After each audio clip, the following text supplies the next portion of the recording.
Bonjour Eric. Bonjour. On est là pour parler un peu de ton expérience. Alors je vais te laisser commencer, introduire. Ouais, donc moi je suis Éric Burdier, je suis cofondateur et le CEO d'Axeléo, un accélérateur de start-up dans le digital. Ok. Et avant d'avoir créé Axeléo, qu'est-ce que tu as fait? Moi j'ai un parcours assez classique, hein. J'ai fait une école d'ingénieur en informatique. Ouais. J'ai passé 3 ans dans des grands cabinets internationaux comme ingénieur d'études, principalement dans les télécoms pour des opérateurs européens et internationaux.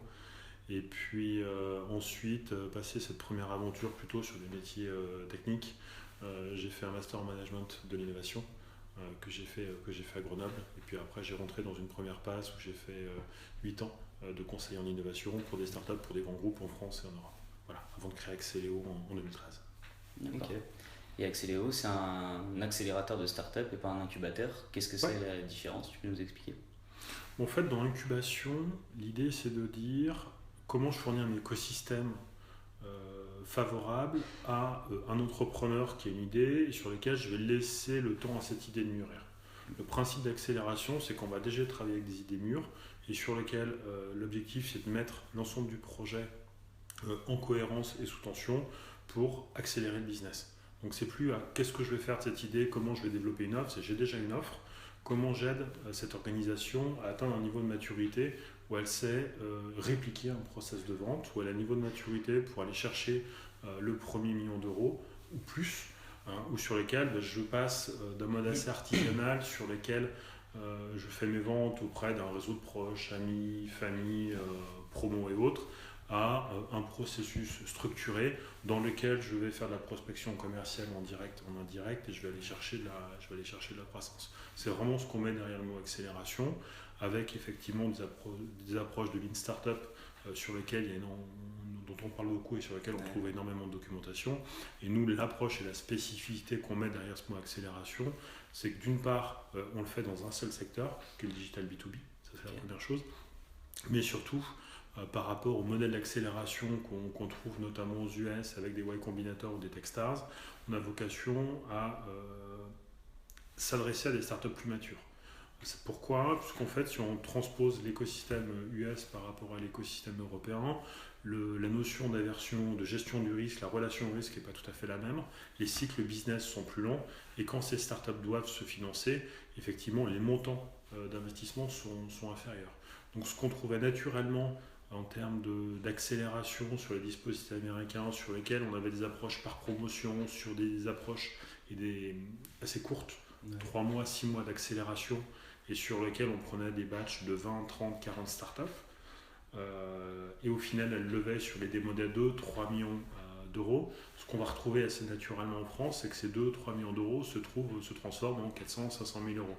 Et donc naturellement, du fait d'avoir des temps de débouclage de contrats commerciaux avec des rencontres qui ne vont pas se faire en 15 jours, mais qui vont se faire en 10 mois, 12 mois, 15 mois, et sur lesquels la relation avec l'investissement va être plus diffuse sur des montants plus faibles, nous, on a transposé ça sur des startups qui ont déjà un premier niveau de maturité.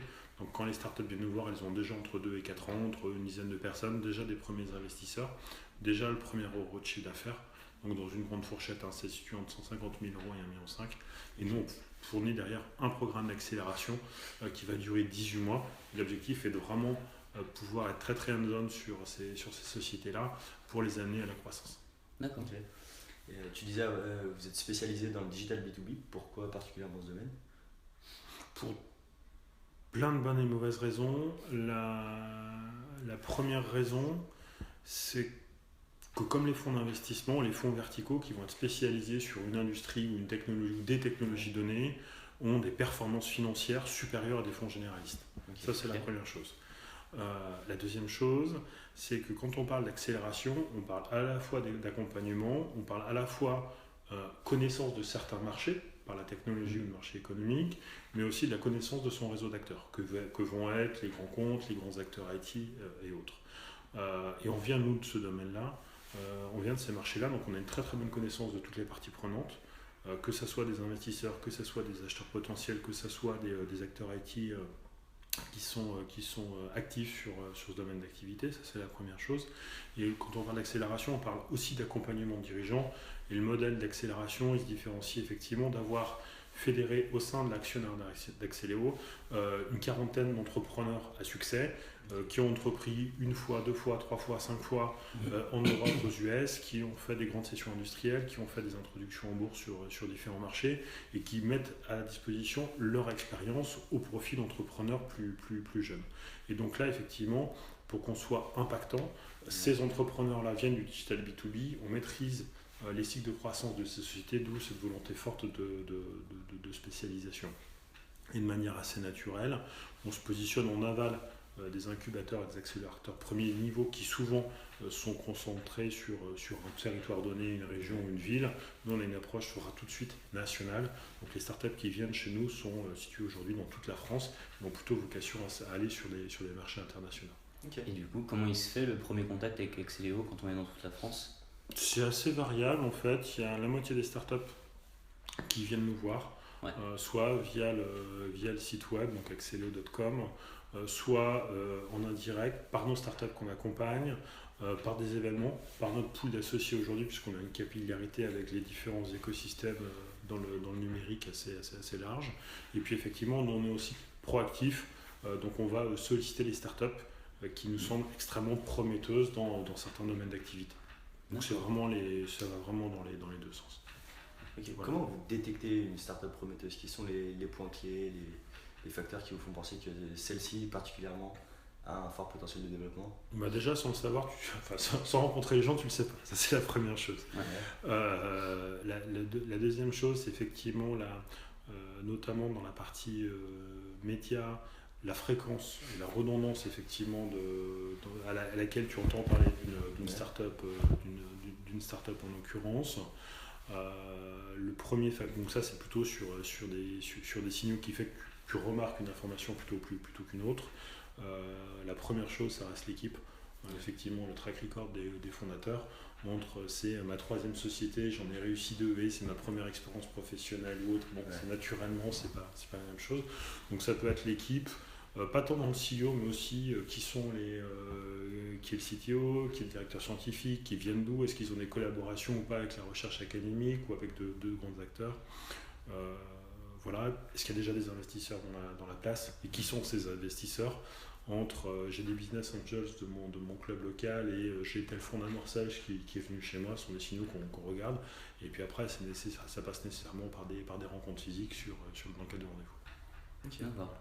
Et du coup, dans toutes ces startups qui viennent vous voir, elles ont c'est pas forcément un problème, mais elles ont un besoin d'aide à se développer de façon de devenir plus grande. C'est quoi le problème le plus fréquent qu'elles rencontrent et qu'elles n'arrivent pas à résoudre seules en fait ?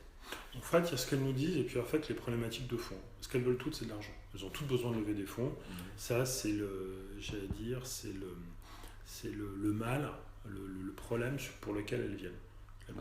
Dans la majorité des cas. Après, il y a celles qui ont juste ce problème-là. Dans ce cas-là, effectivement, il faut qu'elles aillent prendre une banque d'affaires pour lever des fonds. Mais la majorité des autres sur lesquelles elles n'ont pas encore suffisamment de traction pour lever des fonds, c'est que naturellement, c'est une problématique de maturité de l'organisation. Soit dans son équipe et son top management qui est trop fragile ou trop inexpérimenté ou dans lesquels il manque certaines expertises clés pour avoir une équipe qui est capable de gagner dans le cadre d'une compétition internationale. Ça, c'est 80% des temps. Donc là, effectivement, il faut amener un nouveau CEO, ramener un VP Sales, ramener quelqu'un qui va gérer les partenariats à l'échelle internationale ou amener le VP ou un marketing qui va bien. Donc comment, effectivement, j'amène de l'expertise et de l'expérience pour amener cette start-up-là à l'international avec des gens qui l'ont déjà fait, qui sont successful dans cette démarche-là. Premier point sur l'équipe. Puis et les autres parties du temps, c'est l'offre. J'arrive avec une technologie sur le marché, mais derrière, l'offre telle qu'elle est vendue, c'est du spécifique et c'est du cas par cas pour chaque client. Okay. Ça, un investisseur déteste. Ce qui va marcher, c'est comment j'arrive à un niveau de maturité où je sais répliquer le même process de vente avec la même organisation. Comment j'arrive à quelque chose sur lequel je sais multiplier les petits pas. Et donc ça veut dire que je suis clair sur ce que je vends. Donc derrière, j'ai rationalisé, j'ai compris et j'ai sorti le plus gros des dénominateurs communs qui va faire mon offre, alors qui peut être une offre logicielle, qui peut être du professional services, etc. Et puis derrière, j'ai mis en place l'organisation commerciale qui va bien, j'ai mis en place le processus, j'ai recruté, j'ai formé des commerciaux qui sont dédiés à ça et qui savent reproduire ce même process de vente. Et c'est ces sujets-là, nous, qu'on traite dans le B2B et sur des programmes complètement individualisés et de 18 mois. On n'est pas du tout dans cette notion d'accélération, dans des approches d'acculturation, de formation à l'entrepreneuriat, mais vraiment comment on aide ces startups à faire du business de plus en plus gros, dans plus en plus de pays. Et du coup, il y a toujours un meilleur moment pour se lancer. Comment on détecte le bon moment? Qu'est-ce que tu veux dire par meilleur moment pour se lancer? Disons que il y a plein de choses qui peuvent être commercialisées, c'est peut-être pas forcément le moment tout le temps. En fait, un produit aurait pu marcher s'il avait été lancé il y a 10 ans ou dans 10 ans, mais peut-être pas aujourd'hui. En fait, je converserais je ne sais pas répondre à cette question-là. Quand on se lance, il y a un certain nombre de facteurs qui ne relèvent pas d'une décision raisonnable. Ouais. Sans quoi l'entrepreneuriat ne rebonderait pas. Il faut être quelque part un peu fou pour pouvoir se lancer, parce qu'il y a mille et un facteurs qui disent qu'il ne faut pas le faire. Néanmoins, la question d'après, c'est vraiment le market fit et dans quelle mesure mon offre, mon innovation, ma technologie, ma solution va matcher avec mon marché. Le pire des cas, c'est quand tu arrives trop tard. Le pire des cas, c'est quand... Mais ça, généralement, tu t'en rends compte assez vite. T'es obsolète, tu vends pas, et derrière, c'était une vraie fausse bonne idée. Quand tu es vraiment en phase avec le marché, là, il y a un objectif de rapidité qui est majeur. Donc dans ce cas-là, il y a comment je construis la meilleure équipe possible, comment je prends les meilleurs investisseurs et comment effectivement j'accélère très très très vite mon process de vente. Et là, il y a un enjeu de vitesse qui est fort. Et souvent, et notamment dans le B2B, certains marchés, notamment les US, vont plus vite que les marchés européens. Et donc du coup, derrière, on va parler de stratégie sur quelles sont les géographies dans lesquelles il faut aller ou pas aller, avec qui je vais créer des alliances ou pas, au regard de ça. Et après, il y a le cas de figure de je suis trop en avance par rapport à mon marché. Et là, on a les mêmes choses avec une notion de timing qui va être différente. Soit est-ce que je reste sur mon marché et je trouve des business, j'allais dire, qui vont arriver en premier et qui vont me permettre d'avoir une activité alimentaire. Et souvent, dans le software, c'est des activités de service, première chose. Soit je change volontairement de marché. Donc là, une question de est-ce que je réalise des pivots sur mon offre pour avoir quelque chose que je peux vendre plus rapidement, plus vite, première chose. Ou est-ce que parce que mon marché est en décalage de 2 ans, 3 ans par rapport à des marchés asiatiques ou américains, dans ce cas-là, je pars au regard de ça pour tout de suite aller sur des marchés plus émergents et pour aller chercher mes early adopters beaucoup plus rapidement. Okay, voilà, c'est pas une problématique de quand je me lance. Je me suis lancé et en fonction de qu'est-ce que je perçois et comment je le perçois, est-ce que je suis dans les meilleures dispositions pour réussir? Et sinon, qu'est-ce que je fais? J'arrête, je continue dans le même contexte, même pays, même secteur d'activité, même offre. Je change mon offre dans le même pays, non, mais effectivement, je dois changer. Je prends des sujets qu'on maîtrise bien, comme l'intelligence artificielle, par exemple, avec des marchés américains beaucoup plus matures. Sur un certain nombre de secteurs d'activité, l'Europe est un très bon endroit. Sur d'autres, il faut vite aller aux US ou vite aller en Chine, par exemple. Ça va dépendre un petit peu vraiment des cas des spécificités, mais comme partout, ces sujets-là, tu peux mettre du process derrière. Tu peux mettre en place, tu peux te mettre en mode projet pour aller itérer avec ton marché, pour aller itérer avec tes partenaires, pour aller itérer avec tes clients, pour aller itérer avec tes investisseurs, pour comprendre comment tu te situes sur cette chaîne-là et comment tu vas apporter des réponses factuelles en données d'entrée à une réflexion qui est de dire je reste, je bouge ou je déménage. Ok. Et vas-y si tu veux. Si vous avez la problématique de devoir développer vos startups, enfin les startups qui travaillent avec vous, aux États-Unis ou en Chine, comment Axeleo les accompagne dans leur développement? Est-ce que vous avez un point d'ancrage sur place? Non, en fait, là-dessus, il y a des choses qu'on fait et des choses qu'on ne fait pas. Pour qu'une startup aille se développer aux US ou aille se développer en Chine, déjà, il y a 2 principes de réalité. Le premier, il faut avoir le bon niveau de maturité pour le faire. Ouais. Donc ça ne sert à rien de le faire trop tôt, sans quoi on se grille les ailes. Et 2, quand la startup y va, il faut qu'elle ait beaucoup de cash. 2 millions, 3 millions, 5 millions, 10 millions en fonction des business sur lesquels elles veulent se lancer. Puis l'autre chose, c'est que souvent quand elles partent, elles ne vont pas forcément y aller toutes seules, et notamment dans le B2B, où la majorité du temps, ça va passer par des alliances avec des intégrateurs et des distributeurs qui vont amener leurs solutions vers des grands clients internationaux. Le vrai sujet, et ce qu'on fait nous sur Axeléo, c'est on les prépare à. C'est-à-dire qu'on les amène à un niveau d'organisation dans lequel elles ont structuré leur gouvernance, elles ont structuré leur organisation.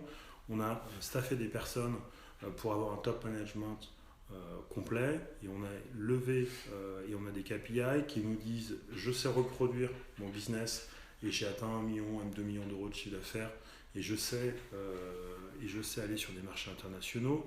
J'ai mon organisation qui fonctionne et sur laquelle je sais commercialiser mon offre sur 2 ou 3 pays. Ça veut dire qu'en termes de marketing, en termes de production, en termes d'opération, en termes de finances, je sais gérer différents pays à la fois. Et une fois que je sais faire ça, je sais scaler. Mais scaler, ça veut dire il faut que je fasse une série B par exemple, il faut que je fasse un adossement industriel avec tel ou tel acteur. Et effectivement, là-dessus, c'est là où on a la frontière de ce qu'on sait faire et sur lequel on va travailler avec un réseau de partenaires, que ce soit des banques d'affaires sur des fonds de série B, que ce soit avec des grands acteurs IT pour prendre les offres de nos startups et les amener sur des marchés internationaux, ou que ce soit avec des partenaires spécialisés, soit sur les sujets business, soit sur les sujets investissement, soit sur les sujets export en tant que tel. Ok. Et du coup, vu qu'on est sur l'aspect géographique, tu as sûrement vu cette vidéo de Steve Jobs de l'époque où il disait que si la France voulait gagner en compétitivité, il fallait qu'elle investisse, c'était quoi, dans les logiciels, et qu'elle aide ses petites entreprises à se développer.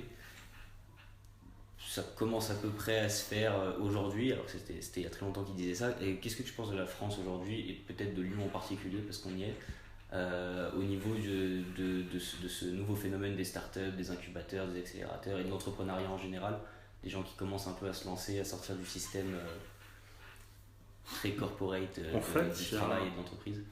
Avant ça, la France a pour moi 3 atouts qui sont formidables aujourd'hui, qui en tout cas dans ce que je maîtrise, c'est-à-dire le numérique et en particulier B2B, on a vraiment trois actifs en notre faveur qui nous différencient d'autres pays. Le premier, c'est qu'on a une qualité de la recherche, et la recherche appliquée, de la recherche fondamentale extrêmement forte. Okay. On a un pays qui historiquement est très fort en maths par exemple, on est très fort en informatique, on est très fort en logiciel, et on sait développer des technologies de classe mondiale.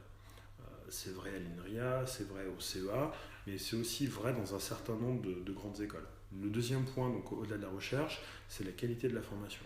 On sait sortir des ingénieurs de classe mondiale aussi. Ce qui fait que dans ce phénomène startup qui est extrêmement mondialisé, on a une qualité à fournir du manpower et à fournir de l'IP, la propriété intellectuelle ou du soft, de niveau international.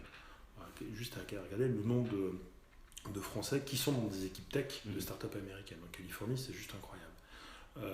Donc là-dessus, on est extrêmement compétitif. Et le troisième point qui est pour nous, c'est qu'on a un contexte public qui favorise l'entrepreneuriat par les dispositifs d'incubateurs publics où on retrouve effectivement des murs et des mètres carrés soit gratuitement, soit à tarif extrêmement compétitif pour toutes les startups qui veulent se lancer, des dispositifs de financement et d'investissement, que ce soit par les prêts à l'amorçage et les subventions de BPI France, mais aussi par tous les dispositifs de type fonds d'amorçage qui permettent d'investir en haut de bilan dans les startups, fait assez facilement on peut arriver aux 2-3 ans d'entreprise avec des people de grande qualité, de l'argent et un contexte qui a permis l'émergence de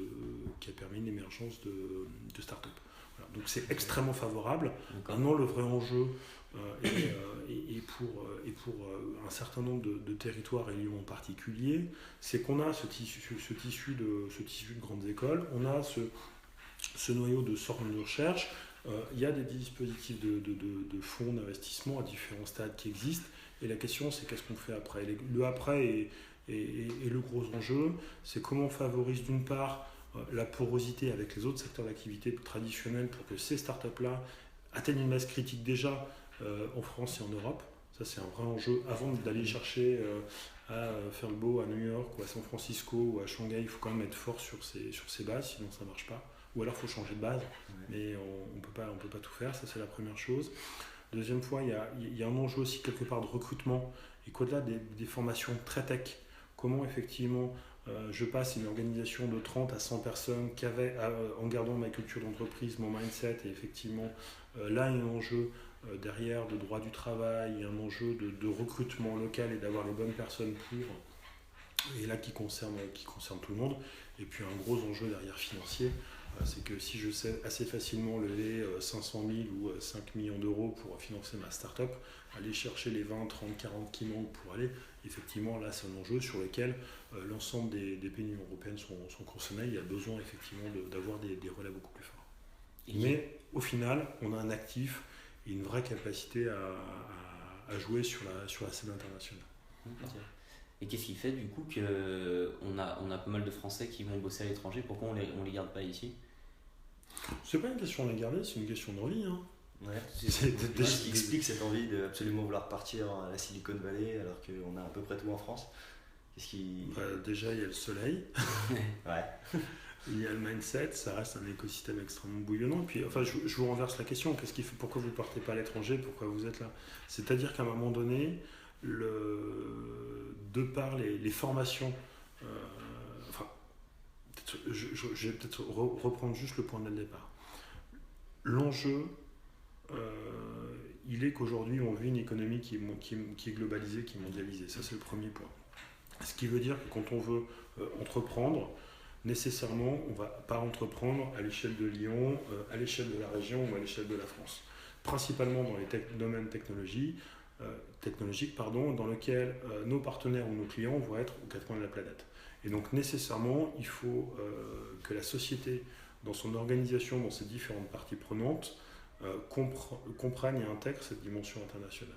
Ce qui veut dire que soit l'entrepreneur a déjà vécu ça dans ses vies précédentes, on voit énormément de par toutes les formations que vous faites, que nécessairement il y a eu des stages à l'étranger, il y a eu des VIE ou autres, c'est complètement intégré à un certain nombre de générations, ce qui n'était pas le cas il y a 15 ans, il y a 20 ans, c'est complètement naturel.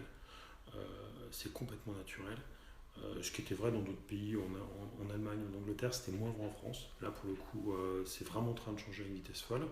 Et puis derrière, après, il faut juste faire du business à l'échelle internationale. Donc il faut aller régulièrement dans un certain nombre de pays, que ce soit en US ou en Asie. Et du coup, il n'y a plus vraiment de frontières dans ce sens-là. Donc il n'y a pas tant de questions que ça. C'est pourquoi j'y vais pas, c'est pas le sujet. Ouais. C'est si j'y vais, comment je garde un lien avec un territoire ou avec un écosystème et comment ça circule de manière fluide. L'enjeu, c'est vraiment celui-là. Okay. Je reviens tout à l'heure, tu parlais sur les fonds d'investissement public. Je sais qu'Axeléo a bénéficié du premier fonds French Tech. Est-ce que tu peux nous en parler? Ouais, très rapidement. Donc Axeléo, c'est une structure qu'on avait créée il y a 3 ans. Et pour financer notre développement, on a effectivement structuré un tour de table de 2,3 millions qui a été souscrit auprès d'entrepreneurs expérimentés, ce que je vous expliquais tout à l'heure. Mais aussi, on a été le premier véhicule investi par le fonds French Tech Accélération. Donc, le fonds French Tech Accélération, c'est un fonds qui a été créé par la Caisse des dépôts et consignations et opéré par BPI France pour soutenir des accélérateurs privés indépendants et qui effectivement ont un programme d'accompagnement des startups. Donc techniquement, ils investissent en fait sur deux types de structures, des accélérateurs qui apportent de l'accompagnement, ce qu'Axeléo et à ce titre-là, on a été le premier dispositif financé par le FTA. Et à côté de ça, des fonds d'accélération, donc là où la mission est non pas d'accompagner, mais d'investir financièrement dans les sociétés. Et à ce jour, 2 dispositifs ont été financés par le FTA. D'une part Brega Capital et de l'autre part West Web Valley sur des fonds d'accélération. Mais là on est sur un autre volet d'accompagnement. Okay. Est-ce que tu peux nous parler de ton expérience d'avoir créé Axeléo? Qu'est-ce que tu as ressenti pour cette première expérience entrepreneuriale? Qu'est-ce que ça t'a... Est-ce que tu as eu des fois peur ou des trucs comme ça? Peur non, parce que finalement c'est quelque chose dans lequel tu baignes au quotidien, donc il n'y a pas cette relation de c'est bien, c'est pas bien ou tu n'as vraiment pas le temps d'avoir ce feedback, le retour d'expérience. Je ne l'ai pas, je suis dedans, donc du coup tu n'étais pas du tout objectif par rapport à ça. Et comme tout projet, Le nôtre a la particularité d'être très collectif. Donc aujourd'hui, j'ai plus d'une quarantaine d'associés à mes côtés. Et effectivement, donc on a confondé la structure à 3 personnes, mais naturellement, il y a un certain nombre de parties prenantes qui sont à nos côtés et à mes côtés dans cette logique de développement. Donc c'est à la fois un sentiment extrêmement fort de puissance, de force, d'avoir tout ce collectif derrière soi, avec tous les doutes que ça peut amener derrière, de est-ce que c'est la bonne direction et autres. Et après, c'est un parcours d'entrepreneur assez classique, avec une humeur qui est très sinusoïdale en fonction des petites victoires ou des grandes victoires et des petites défaites ou des grandes défaites, mais sur lequel l'enjeu, c'est à la fois d'aller vite dans l'évolution de l'offre et dans l'évolution de la croissance de la société. Et à ce titre-là, même si Axeléo a une activité d'accompagnement, de service quelque part, on essaye de s'imposer nous les mêmes rythmes de croissance qu'une start-up. Ce qu'on a fait, nous, notre série A de 2,3 millions en moins de 18 mois. Et là, effectivement, on vient de boucler un autre cycle de 18 mois dans lequel, effectivement, on structure de gros projets de croissance pour l'accélérateur en vue de chercher l'internationalisation à 5 ans, ce qui est à peu près le rythme classique des startups qu'on accompagne. Donc on a vraiment cette vision-là. On recherche à être le plus lean possible, le plus agile possible, le plus inventif, mais toujours avec des enjeux de vitesse et de différenciation par rapport à la concurrence. Ok. Voilà. Mais effectivement, d'être passé de collaborateur à entrepreneur, pour le coup, je suis passé de ce côté-là de la force et je ne reviendrai pas en arrière. Ouais. Et qu'est-ce que tu dirais à un entrepreneur qui se lance? Un truc que tu aurais aimé savoir avant de te lancer? Je ne le formulerai pas comme ça, je veux dire, enfin, je vois beaucoup notamment de primo-entrepreneurs juste sortis d'école qui me posent cette question-là, et systématiquement, c'est de le faire. Parce qu'au-delà c'est une expérience juste incroyable, dans laquelle sur une journée, tu as 1000 vies. Parce que tu dois chercher à construire ce que tu vends, tu dois chercher à le produire, tu dois chercher à le vendre, tu dois chercher à le financer, tu dois engager des talents ou convaincre un certain nombre de parties prenantes pour te rejoindre dans ton aventure, que ce soit sur des collaborateurs, des salariés, des partenaires, des prestataires, des banquiers et autres, et sur lequel cette expérience-là est absolument unique et pour lequel ça ne s'apprend pas. Il faut le faire. Même si c'est pour se dire au bout de 15 jours, au bout de 6 mois, au bout d'un an, c'est pas fait pour moi. Ce cycle-là permet de mieux se connaître soi-même et surtout d'être très clair sur ses forces et ses faiblesses et sur à quoi on aspire. Dans tous les cas, effectivement, c'est une expérience juste unique, quoi. Voilà. Donc il faut le faire. La vraie question, c'est que de la même manière, il faut aussi accepter l'échec quand ça ne marche pas et quand on a atteint son plafond, parce qu'il y a un certain nombre de sujets sur lesquels il faut toujours chercher à avoir meilleur que soi autour de toi. Donc du coup, il faut être assez lucide et réaliste par rapport à ça. Et ça s'encadre par un certain nombre de conseils, d'un comité stratégique, d'advisors qu'on peut aller chercher pour toujours essayer d'avoir le regard le plus objectif possible. Ok. En tout cas, il faut le faire. Tu disais qu'après être passé à l'entrepreneuriat, tu ne reviendrais pas au salariat. Quels avantages tu trouves à être entrepreneur? La liberté. La liberté? C'est tout. Ouais. C'est juste la liberté. De choisir ses actionnaires, de choisir ses clients, de choisir ses collaborateurs et surtout d'avoir capacité à avoir son destin entre ses mains. Ouais.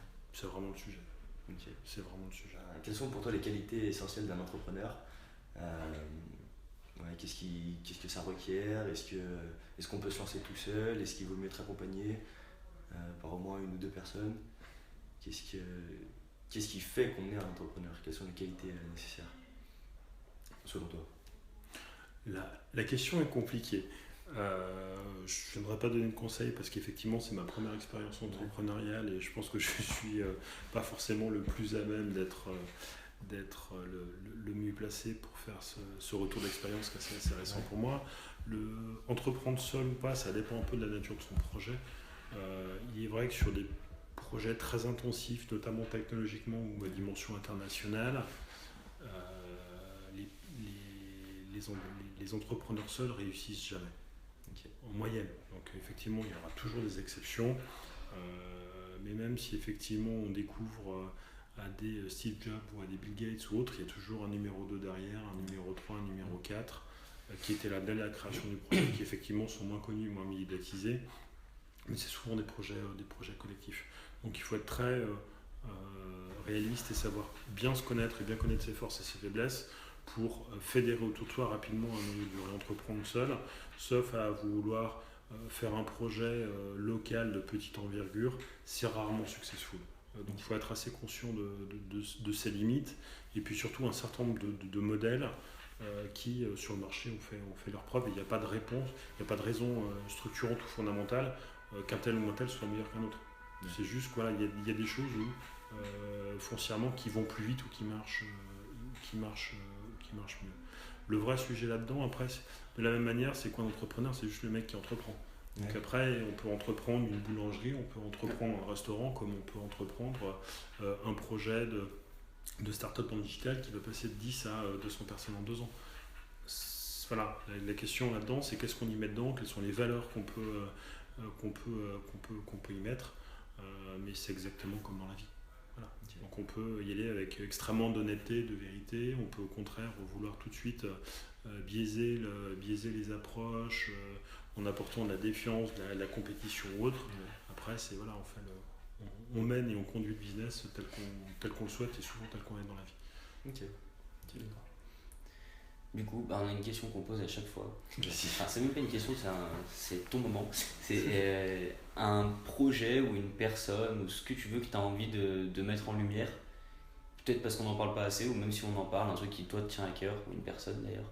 Mais quelque chose qui t'a marqué dernièrement et dont tu as envie de parler. Non, je sais pas te répondre. Je vais juste ouvrir une parenthèse, je voulais juste rendre hommage à Ragno Canu, d'ailleurs, puisqu'on est à Lyon.